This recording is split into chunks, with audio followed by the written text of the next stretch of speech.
Placeres de la lectura.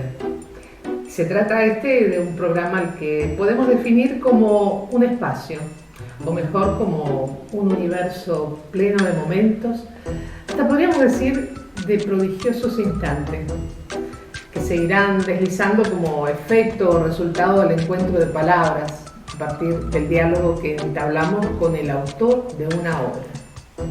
Sí, porque aquí tendremos ese privilegio, conocer la obra primero a través de su creador, para luego leerla placenteramente. En este espacio de placeres de la lectura se producen encuentros con la palabra verbal y la palabra escrita, y encuentros fundamentalmente con sus hacedores, los hacedores de estas palabras.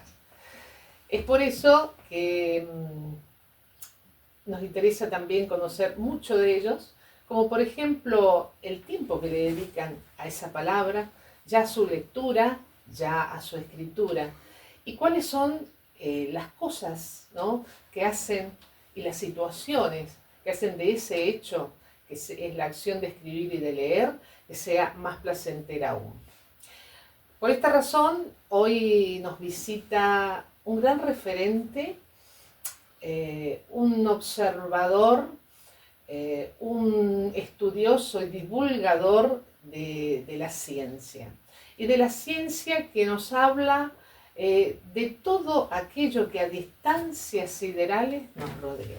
Él es doctor en matemática aplicada, con tesis orientada en la astrofísica, y su nombre es Jaime García. Bienvenido, Jaime. Bueno, un placer estar aquí contigo en esta bella idea, ¿no?, de leer y de escribir, que es fundamental, ¿no?, para todo, creo yo. Sí, para que la palabra y el conocimiento se perpetúen, ¿no? Tal cual, tal cual. Bueno, precisamente como decía, también nos interesa del escritor y del lector todo aquello que hace que esa acción de leer y escribir sea aún más placentera, como por ejemplo el lugar elegido, los elementos que te rodean y hasta la bebida que te acompañan, por ejemplo, ¿no? Sí, bien, bueno, como decía Borges, yo ante todo soy un gran lector, tal cual decía el gran Jorge Luis, y bueno, entonces, lo que más hago en la vida es leer. Y para leer busco muchos momentos en particular, pero lo hago en diferentes situaciones. Por ejemplo, leo mucho a altas horas de la noche, leo mucho también, me gusta mucho leer de los libros, de papel, pero también por mi profesión necesito leer mucho en la computadora y en el celular, pero también me he acostumbrado a leer con las últimas tecnologías como estos aparatitos de lectura como el Kindle, así que lo hago en cualquier soporte, digamos, ¿no? Aunque mi preferencia siempre es el soporte papel, ¿no? Exactamente, el soporte papel es lo que más me cautiva, y por eso tengo muchos libros y compro, soy un comprador casi adictivo de libros, ¿no?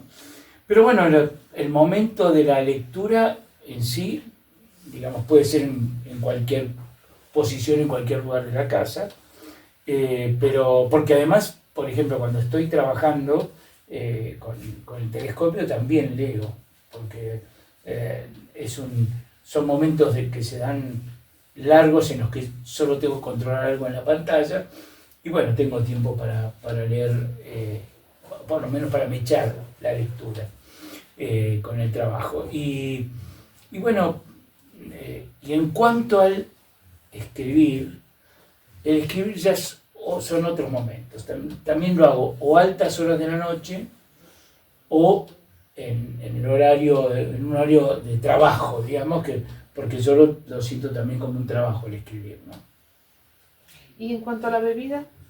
Bien, la compañía fundamental es el café, porque antes era el mate, pero por problemas de salud me lo prohibieron el mate, entonces recalé en el café, aunque siempre me gustó el café, no voy a negarlo, y es el gran compañero. Y después, bueno, en otras oportunidades, por supuesto, cuando es después de cenar, o puede ser o el vino, que también amo, y como yo mismo hago el vino, entonces tengo una relación muy agradable con el vino. Y bueno, también me gusta el whisky, que eso sí, cuando ya es más tarde, es el whisky, ¿no? Interesante esto de producir vino, bueno, en San Rafael, ¿no? Sí. Me gustó muchísimo eso. Bueno, acá ya te estamos invitando con un café y mientras tomamos el café, me gustaría que nos contaras, dada tu sensibilidad hacia las artes, ¿cuáles son esas artes que más te gustan o a las que te dedicas?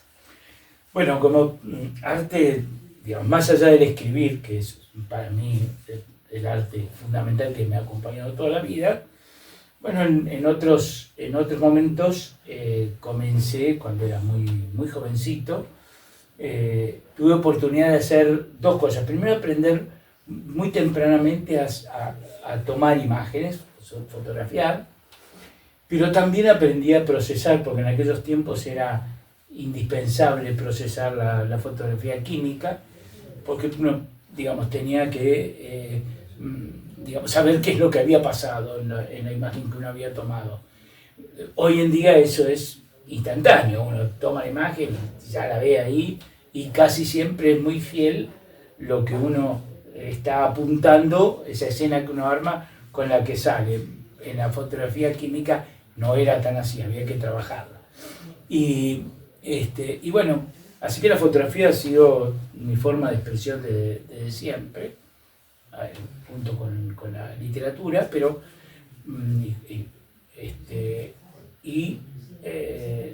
dentro de la literatura, que no lo dije, lo quiero aclarar, si bien yo escribo ensayos y la divulgación científica, me siento poeta.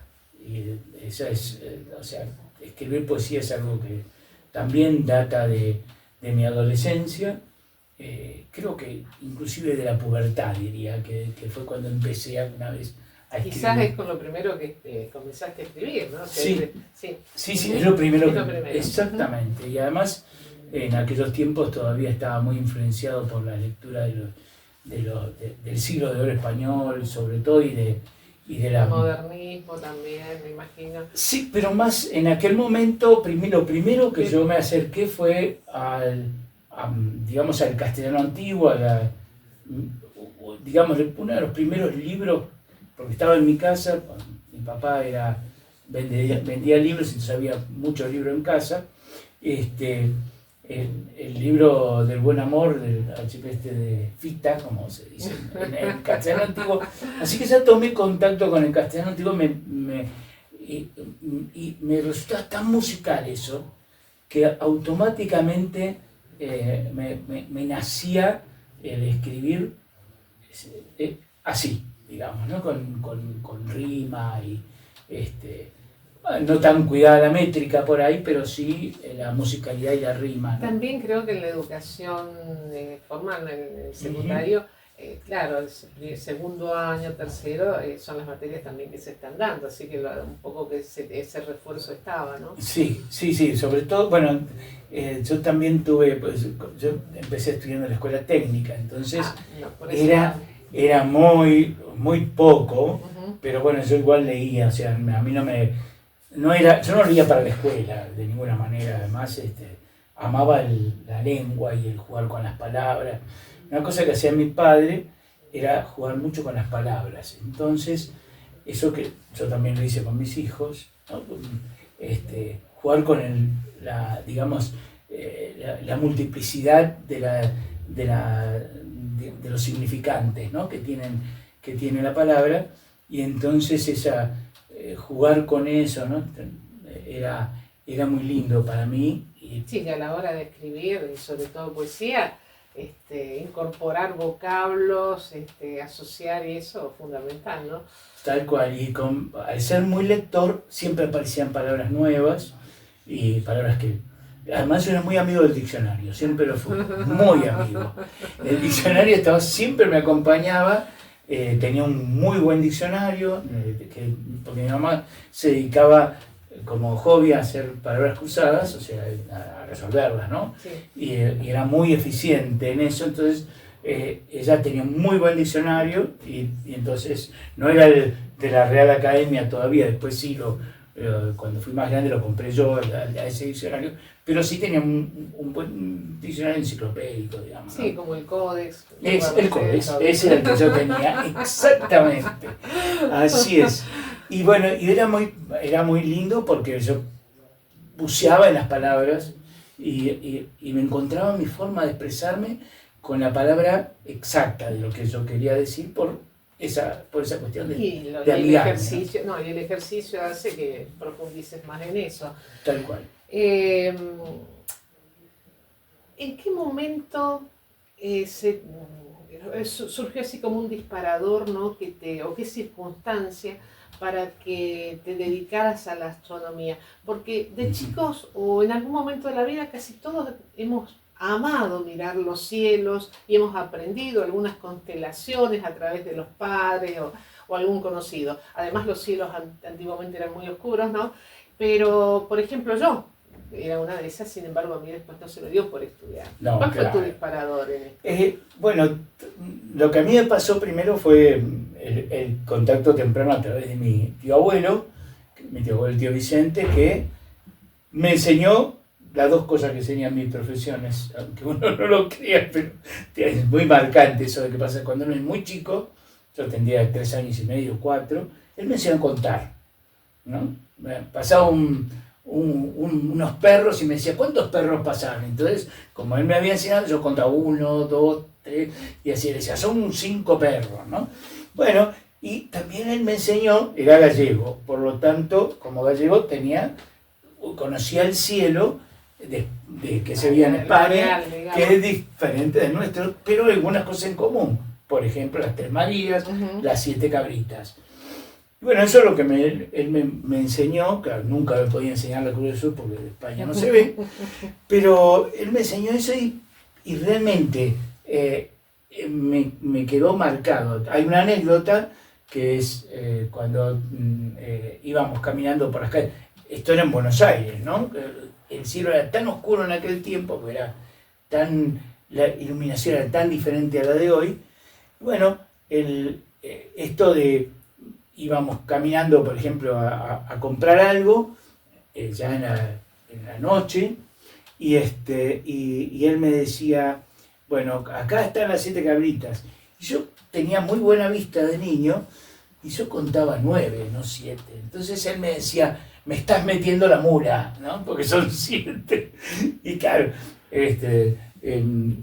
pero bueno, el niño era, digamos, decía, como siempre los niños dicen la verdad, ¿no? O sea, lo que ven concretamente. Así que es una anécdota, digamos, que y vos sin saber estabas haciendo referencia a un tema del conocimiento astronómico, ¿no? Sí. ¿Cómo se llaman esas estrellas variables? ¿Cuáles son esas? No, estas son, sí, tienen variación porque interactúan con el gas. Son estrellas muy jóvenes, entonces interactúan con el gas que la formó. Entonces tienen cierta variación de luz y eso después, bueno, también fue... Mi profesión está orientada justamente a estas variables, así que tiene mucho que ver eso. Y bueno, pero después hay otra etapa, que es a los 8 años, que fuimos a vivir a Córdoba con mi padre, por razones de trabajo de él, y entonces teníamos en el fin de semana, íbamos a las sierras, y cuando yo esperaba el colectivo para regresar a la ciudad, ese cielo fascinante, tachonado de estrellas a más no poder, porque claro, no había ninguna contaminación en aquel tiempo. Entonces ese cielo se me caía encima y yo me quedaba fascinado viéndolo. Y después en la ciudad de Córdoba vivíamos en la calle, Avellaneda, que terminaba allá arriba en el alambrado olímpico del observatorio. Y ahí me quedaba grabado los rombos en la cara, porque yo me quedaba fascinado viendo las cúpulas del observatorio. Entonces, evidentemente, eso... Fue ese lugar fundamentalmente. Ese lugar, exactamente. Después, bueno, terminé estudiando en La Plata, no en Córdoba, pero sí, esa fue muy marcante para mí. Esas cosas las tengo muy presentes siempre, ¿no? Jaime García tiene ya otros libros sobre estas temáticas escritos como Temas de Cosmogonía Moderna, Estrellas Variables, Estrellas y Matemáticas, Conociendo el Cielo Austral, y bueno, y el más reciente, que es Portal al Universo. De todas maneras, acá hay un título dentro de estas que es Estrellas Variables, y por lo que sé, has pertenecido a una asociación internacional que el nombre lleva esta expresión. Contanos un poco de esa participación tuya. Bueno, sí, yo he sido presidente de se llama American Association of Variable Star Observers, en inglés, que quiere decir Sociedad Americana de Observadores de Estrellas Variables, que en realidad es una entidad que reúne a los profesionales del tema, a aficionados y a los que enseñan, ¿no? a los docentes que enseñan astronomía, puede ser en la secundaria o en la universidad, ¿no?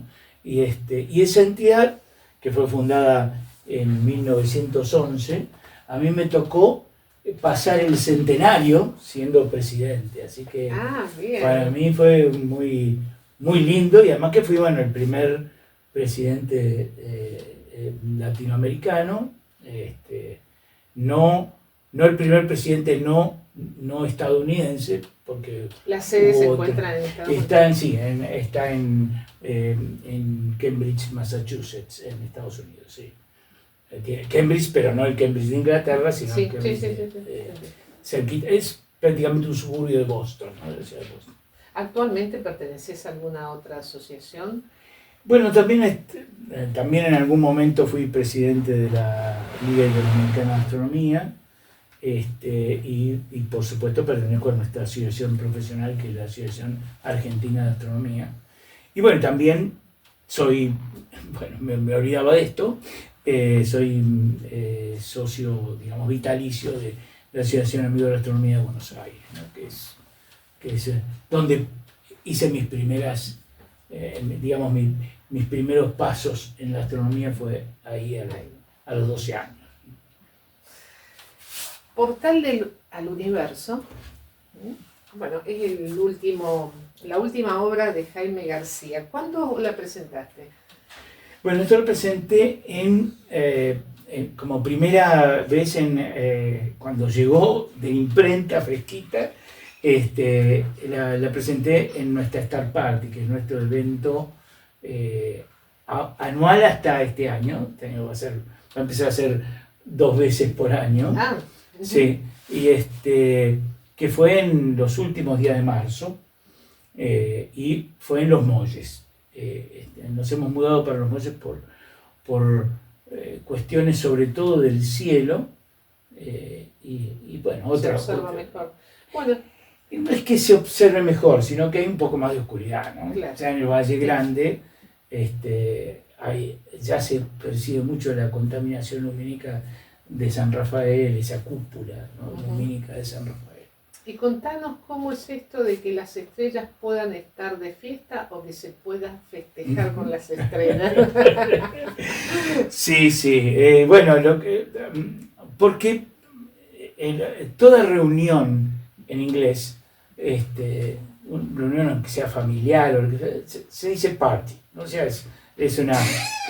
No es, para nosotros la traducción es fiesta, pero en realidad es cualquier reunión, ¿no? Entonces esto es una reunión de gente que le gusta las estrellas. Esa es la idea. Lo que pasa es que como empezaron a hacerse, sobre todo en Estados Unidos, hay una enorme Star Party. Nosotros juntamos 10, 120 personas, años con menos, pero por ahí la edición que tuvimos más fue 150.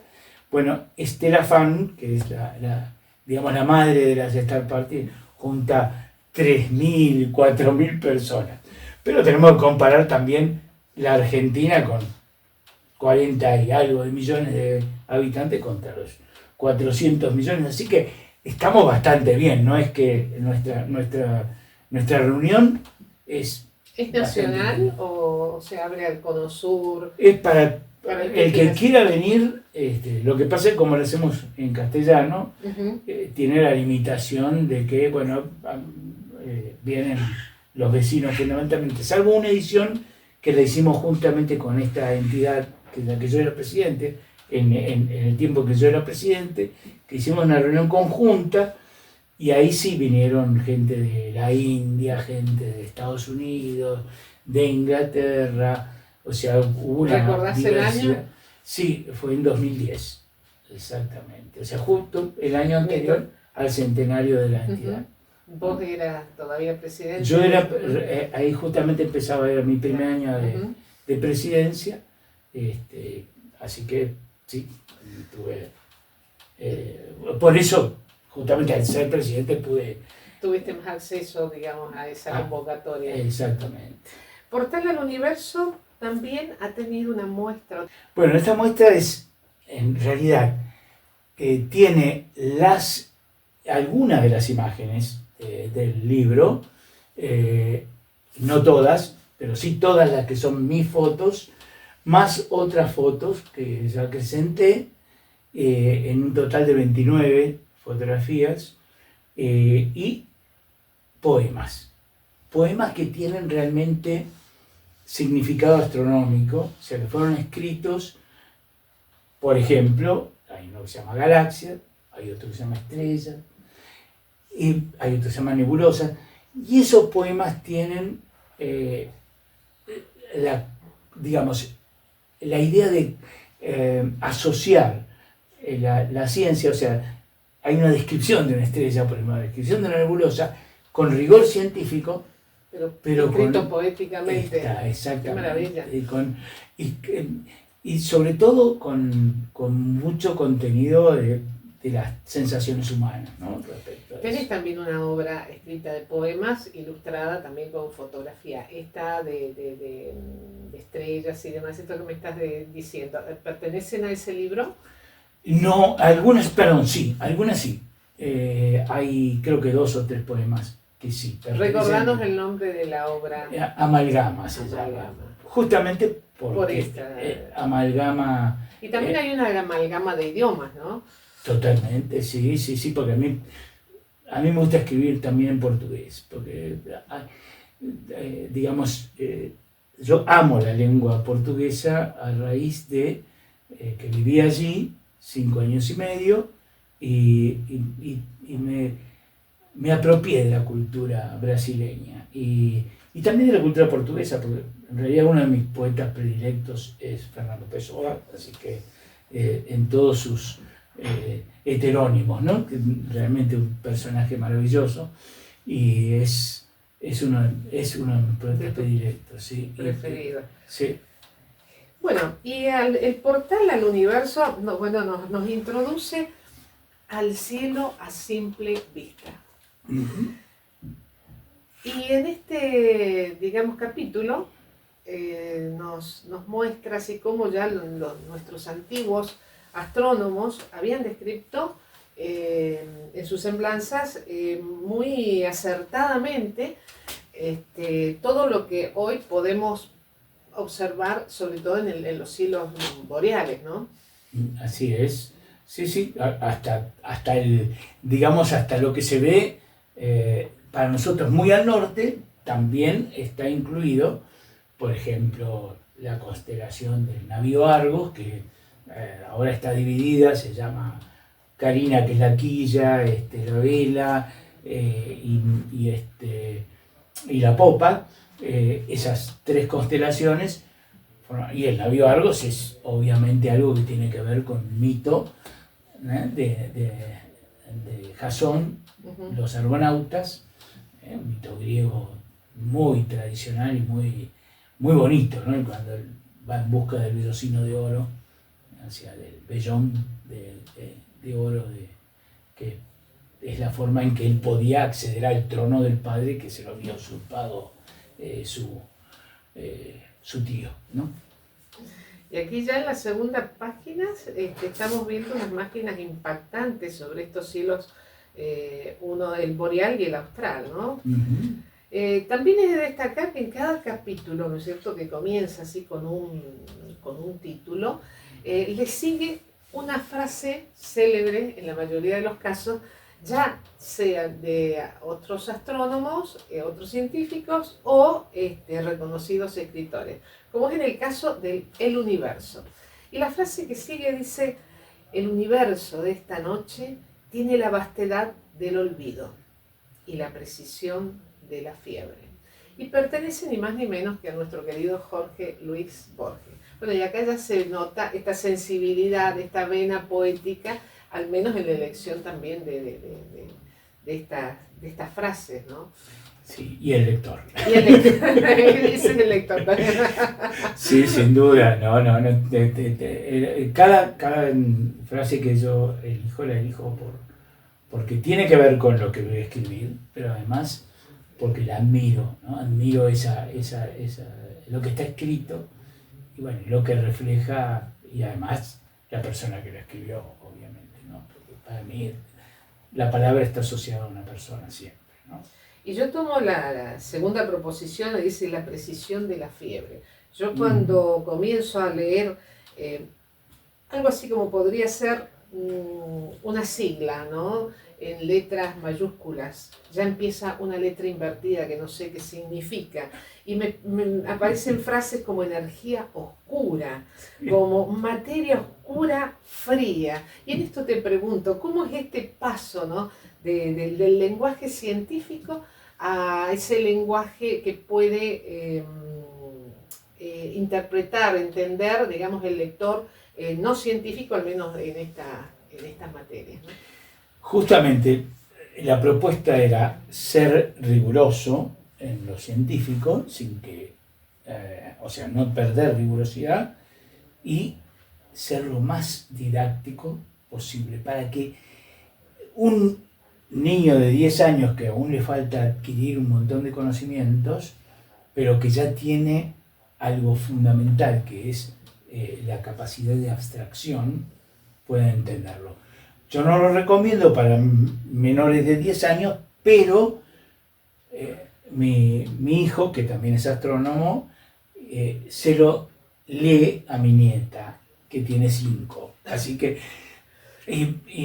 por lo menos se va a acostumbrar a esos términos.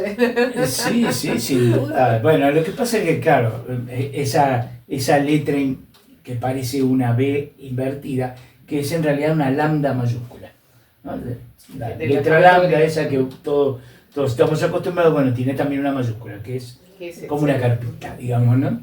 Y eso es una letra que tiene que ver con Einstein, porque él, y que tiene una anécdota, digamos, que cuando Einstein trata de explicar el universo con su teoría de la relatividad, y entonces necesita de una constante, que es esa lambda que él pone, pero él llega a la conclusión así de que es un error.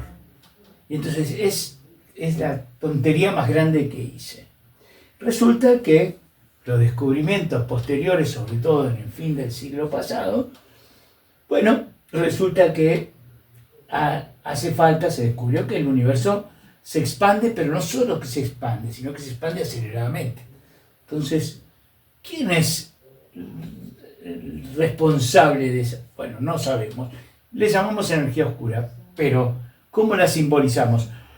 Con esa lambda, porque con la energía oscura las ecuaciones de Einstein que él predijo ahí funcionan más bien. O sea, el error más grande que él pensaba resulta que no fue ningún error, o mejor dicho, bueno, todavía esto es teórico, todavía nunca detectamos energía oscura, ni siquiera sabemos lo que es, pero bueno, esto es lo que dice que cada vez que lo probamos, a Einstein lo ponemos ahí en tela de juicio, sale airoso. Funciona, ya es una aproximación. Bien, bueno, y a mí me daban tanto la atención las frases que has elegido. Por ejemplo, en el otro capítulo, Las estrellas. Acá tenemos esta frase. Dice, ¿qué importa que la estrella esté remota y deshecha la rosa? Aún tendremos el brillo y el aroma. Y le pertenece a León Felipe. Nada menos que a León Felipe. Bien, pero ya cuando llegamos al capítulo 9, instrumentos de observación, ¿no? Y acá ya nos cita a alguien del rubro, ¿no? A don Galileo Galilei. Y don Galileo dice così: innanzitutto mi preparerei un tubo di piombo, alle cui estremità adatta i due occhiali di vetro, entrambi piani da una parte, mentre dall'altra una era sferica convessa, l'altra invece concava. Poi, avvicinando l'occhio alla concava, vidi gli oggetti abbastanza grandi e vicini. Y él nos dice lo siguiente, que en primer lugar preparé un tubo de plomo en cuyos extremos coloqué 2 lentes de cristal, ambas planas por un lado, mientras que por el otro una era esférica y convexa, la otra en cambio cóncava. Luego, acercando la mirada a la cóncava, vi los objetos bastante grandes y cercanos. Y está escrito en 1610, ¿no? Exactamente. Cuando Galileo realmente inventa, a ver, ya parece ser que se conocía el catalejo, digamos.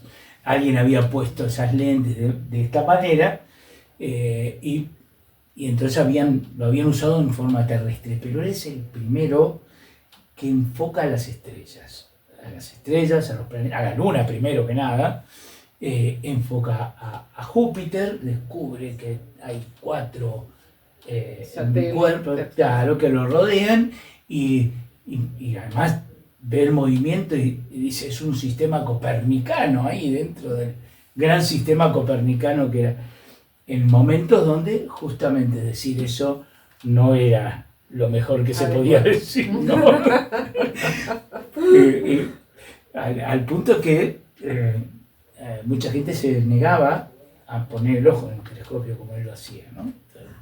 Porque era obra del maligno ese instrumento. Pero bueno, a mí lo que me gusta de Galileo, yo tengo una admiración muy grande por él, que además escribía muy bello, muy bellamente, y era poeta, ¿no? Hay unos hermosos poemas de él, y además pícaros, bastante pícaros, así que muy lindo eso, ¿no? Que sí, que haya desarrollado la picardía en esa época. Sí, tal cual.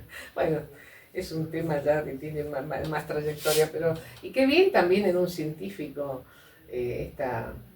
esa vena, ¿no?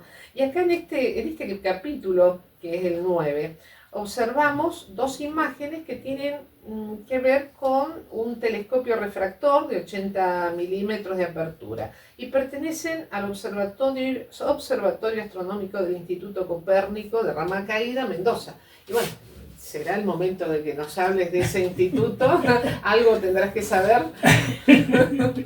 Bueno, sí, el instituto lo fundamos un grupo de amigos entre los vapores del alcohol del festejo de mi cumpleaños, por eso nació el 25 de marzo de 1973. Lo fundamos con la idea de hacer en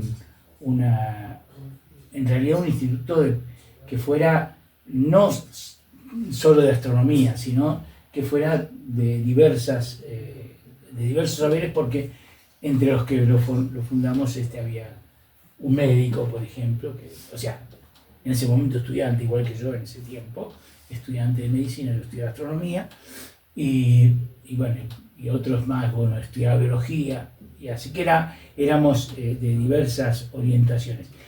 Y de hecho nuestro primer trabajo como instituto fue medir la contaminación,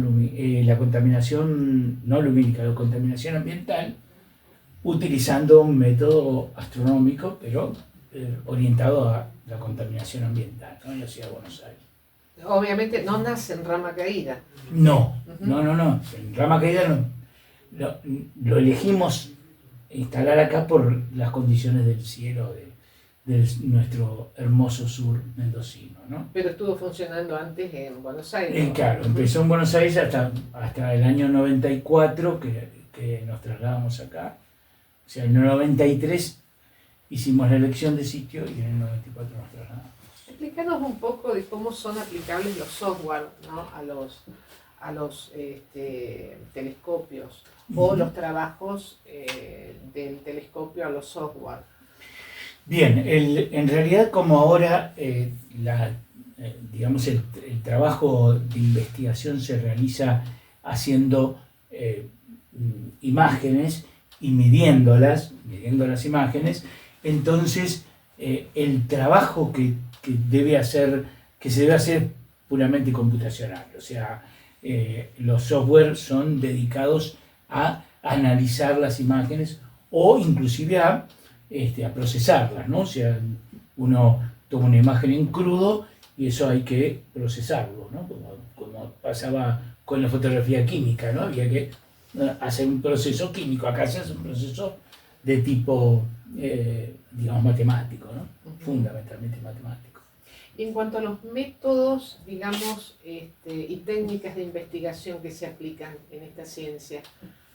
Bueno, es muy interesante tu pregunta porque si hablamos de física, por ejemplo, uno en la física, uno hace la medición y después puede repetir el experimento, ¿no? Hace un experimento, lo mide y después lo repite. Nosotros no tenemos esa posibilidad porque nuestro objeto de estudio está a distancias inmensas, imposible de llegar al lugar y repetirlo. Entonces, trabajamos fundamentalmente con la observación, no con la experimentación. Cuando nosotros decimos que estamos experimentando, en realidad no experimentamos como el físico en su laboratorio, como el biólogo, ¿no? Otros. Puse la física por la cercanía, ¿no? Porque nosotros usamos en realidad mucha física. Lo que más usamos es física y matemática. Pero lo que observamos es un objeto que es de la naturaleza, pero que no lo podemos modificar en absoluto, ¿no? Entonces lo que podemos hacer sí es usar de la física cosas del laboratorio para tratar de ver si esas cosas se cumplen en el universo, ¿no? En algún lugar. O sea, nosotros tenemos un inmenso laboratorio, pero que no lo podemos tocar. En estas ciencias, sobre todo, se utilizan las colaboraciones en la investigación. ¿Es tu caso? Sí, yo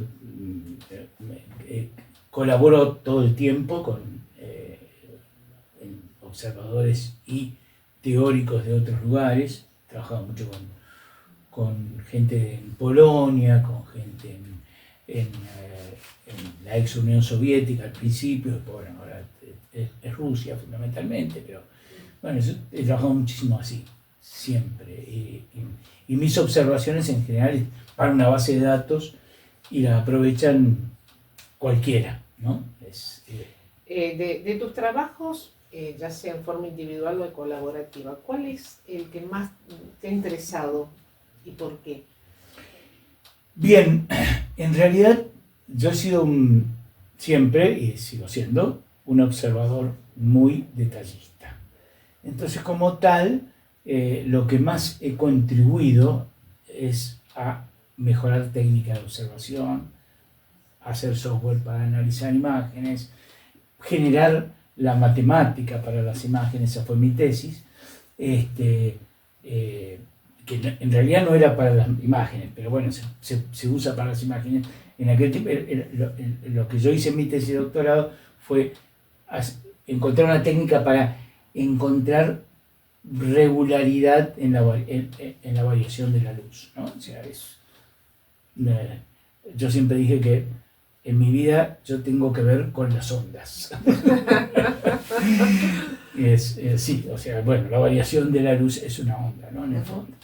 Y así que, digamos que la forma de trabajo tiene que ver con eso, y mi forma de trabajar. Y por lo tanto, mi contribución está en eso, que es lo que me gusta hacer además, ¿no? Me gusta observar, por sobre todas las cosas. Recién mencionaste base de datos. Obviamente que a través de la historia, la ciencia ha tenido que acudir o formar como una base de datos, que sería la publicación, ¿no? del descubrimiento o del trabajo científico. Contanos cómo ha sido ese proceso en la historia. Es muy largo. No, sí, más allá de que no sea largo, es tremenda, es una cosa tremenda, porque tiene que ver con la historia del libro, obviamente. Pero había registros especiales, ¿no es cierto? Sí, bueno, pero obviamente eran libros. Pero empezamos desde la Mesopotamia, con la escritura cuneiforme en tablillas, y inclusive hay registros que son en piedra anteriores, o sea, hay registros que suponemos que bueno, son registros de observación. Por ejemplo, Stonehenge es un monumento que es un calendario, o sea, digamos, es la primera escritura científica, ¿no? De tratar de entender un calendario con un monumento megalítico. Entonces, yo creo que esa vendría a ser como la primera publicación, ¿no? Pero después, ¿qué pasó? Y bueno, después surgió las tablillas, que son muy importantes. También hay como cilindros que están grabados, son muy interesantes esos cilindros, hay grabados de por ejemplo, las posiciones de los astros. Y después, bueno, empieza con Egipto, empieza el papiro, y ahí empiezan los libros, en el sentido que más parecido a los nuestros.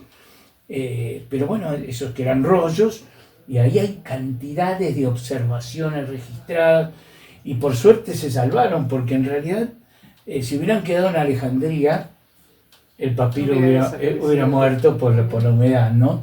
Pero felizmente se fue a otros lugares, y entonces hay registros de Eratóstenes, por supuesto del helenismo, ¿no? que es la época más rica digamos, para el desarrollo de la ciencia antigua, ¿no? Después, bueno, ya después viene la época de los libros reales y como estos, ¿no? Que reales, quiero decir, libros con papel, ¿no? Y primero de los copistas, después cuando viene la imprenta, y ahí surge, a partir de la imprenta, surgen las publicaciones, o sea, surgen las revistas. Y las revistas son el verdadero vínculo, más allá del libro, para, digamos, publicar un descubrimiento más rápido, ¿no?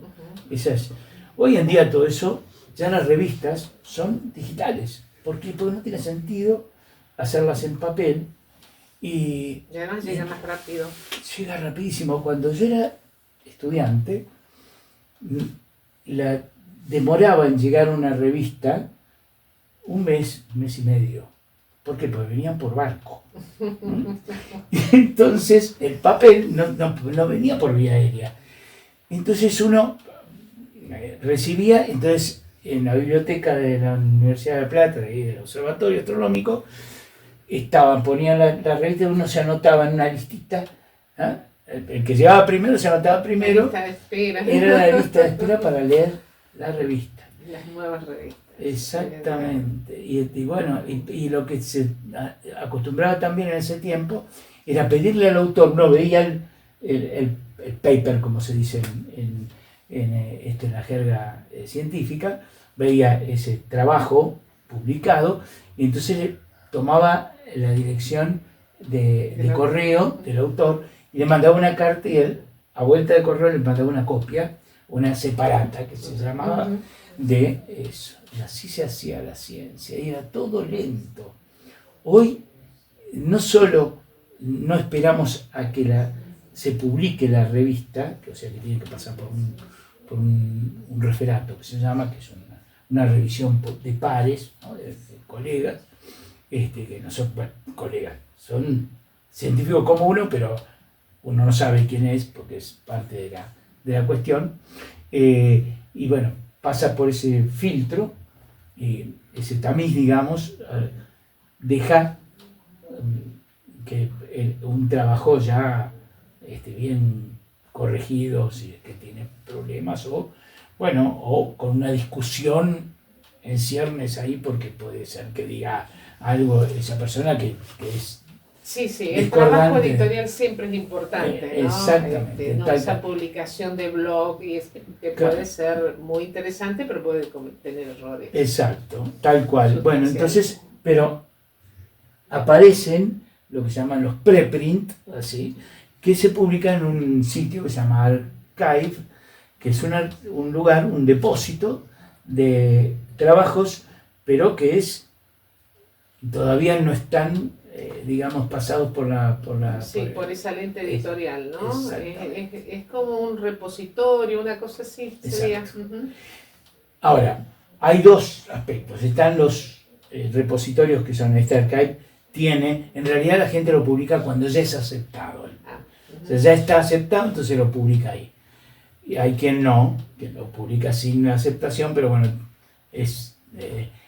uno tiene que leer aceptado para publicación en Astronomy and Astrophysics, por ejemplo, entonces dice, bueno, ese es confiable, los otros no. Todavía no, son revisables. Claro, exactamente. Pero uno así está al tanto de lo que está investigando el otro, y además, de esa manera también uno protege su propio derecho de haber descubierto algo, ¿no? Si uno descubre algo, lo publica ahí, y ya tiene, por lo menos se sabe que yo lo hice, ¿no? No lo hizo fulanito. Y eso sería lo que hoy estaría protegiendo el derecho de autor. Exactamente, que en realidad no es como el derecho de autor de un libro, sino que tiene un valor, digamos, de descubrimiento científico. Que, ¿para qué sirve? Y bueno, para que uno consiga más fácilmente una financiación para la investigación, ese tipo de cosas que son como nos movemos. Nosotros hacemos proyectos, y esos proyectos, si uno tiene un buen currículum de producción científica, bueno, tiene más capacidad de acceder, por ejemplo, a un tiempo de observación en un telescopio grande, o tener un financiamiento importante para un proyecto. Claro, porque, por ejemplo, nosotros lo que necesitamos son ayornar nuestros instrumentos, y eso cuesta dinero. Entonces, eso es parte. Imagino que eso también va a una velocidad impresionante. Terrible. No hay plata que alcance. Jaime,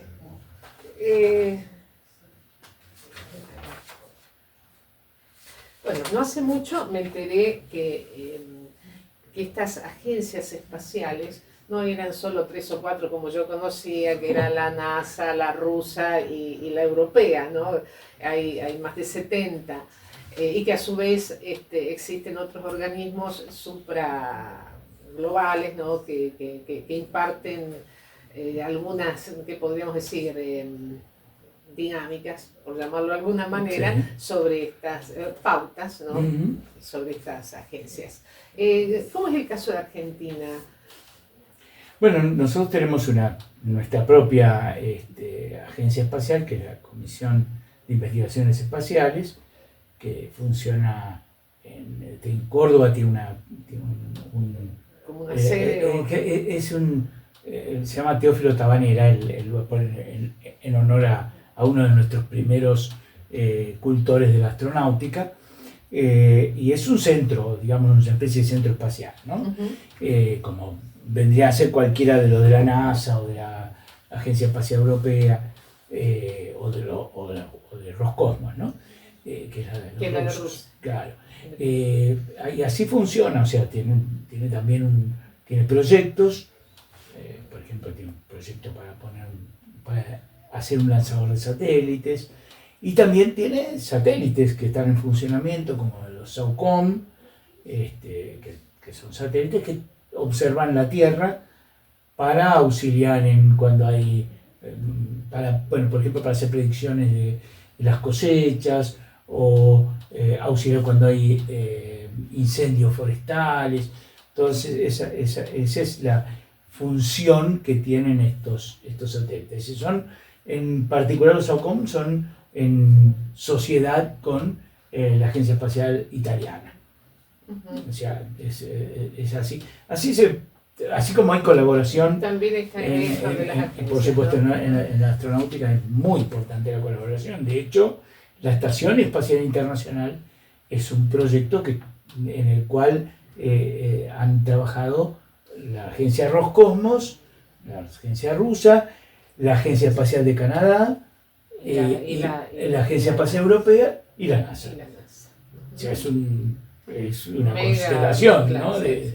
Perdón, y me olvidaba de la JAXA, que es la Agencia Espacial Japonesa. Ahora, hay otros proyectos, como por ejemplo la Estación Espacial, la Tiangong, que se llama la Estación Espacial de los Chinos, que es solo de la Agencia Espacial China, pero también China tiene diversos organismos. Entonces tiene una academia, la Academia Sinica, que forma parte del consorcio. Es un consorcio todo de instituciones chinas lo que sostiene esa estación. Pero tampoco es no es como la NASA, que sería una sola entidad, no, sino que son varias entidades las que colaboran en ese proyecto. Megaproyectos, ¿no? Claro. Y podríamos estar todo el día hablando de los cielos, ¿no? Sí. Y yo quiero un poco cerrar con una cita, vendría a ser, ¿no? De un diálogo, de una obra, una gran obra encumbradísima, pero de teatro, de un encumbradísimo autor como es Federico García Lorca. Nada menos. La obra se llama La casa de Bernardo Alba. Y bueno, y vamos a recordar que en esta obra los personajes son femeninos, ¿no? Y si bien hay un hombre, no es un personaje, pero es el que desencadena toda la acción y hasta llevarla a una gran tragedia, ¿no? Y en uno de los diálogos está Amelia, Adela, Martirio, y Adela era la hija más chica, quien cumplía años justo cuando comienza la obra, ¿no? Con la muerte del padre. Entonces su vestido verde no lo puede estrenar porque obviamente comienza el luto.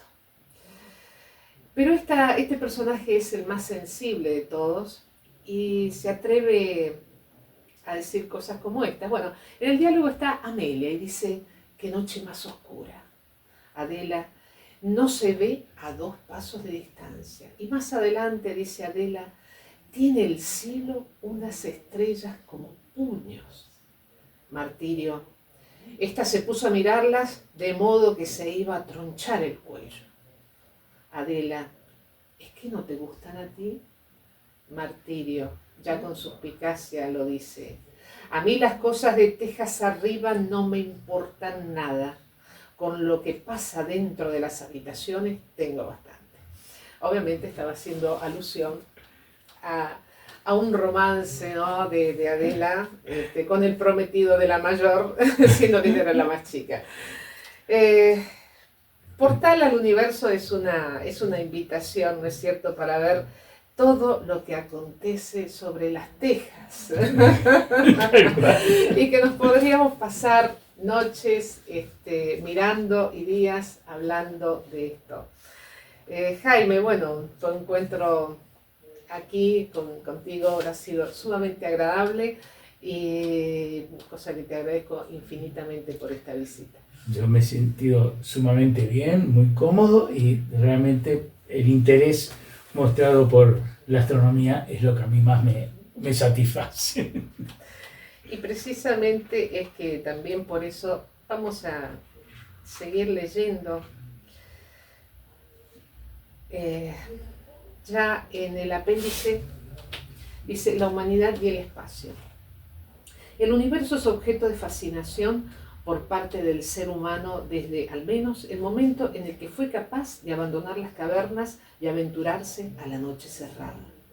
En particular, la posibilidad de acercarse a los astros y de circular por los cielos siempre fue un desafío y una obsesión. Cuando pudo percibir que era factible volar gracias a la ayuda de una aeronave, de inmediato se planteó el objetivo de volar hacia las estrellas, de pisar la Luna o de viajar a Marte. Así nació la astronáutica, disciplina que tuvo su desarrollo en el siglo XX de la mano de ingenieros, físicos, astrónomos y matemáticos que reunieron esfuerzos para concretar ese sueño. Los logros se sucedieron a partir del 4 de octubre de 1957, cuando fue colocado el primer satélite artificial en órbita a la Tierra, el famoso Sputnik 1, por parte de la ex Unión Soviética. El Sputnik permaneció en el espacio hasta el 2 de diciembre, completando 1.440 órbitas alrededor de la Tierra. Y posteriormente fue lanzado el primer ser humano al espacio, el ruso, Yuri Gagarin, a bordo de la cápsula Vostok 1, y completó una órbita a la Tierra el 12 de abril de 1961. Yuri Gagarin, el primer astronauta, cuando desciende, fascinado por ese viaje y por esas imágenes, dijo: la Tierra es azul. Placeres de la lectura. Se trata de un programa al que podemos definir como un espacio, o mejor como un universo pleno de momentos, hasta podríamos decir de prodigiosos instantes, que se irán deslizando como efecto o resultado del encuentro de palabras a partir del diálogo que entablamos con el autor de una obra. Sí, porque aquí tendremos ese privilegio, conocer la obra primero a través de su creador, para luego leerla placenteramente.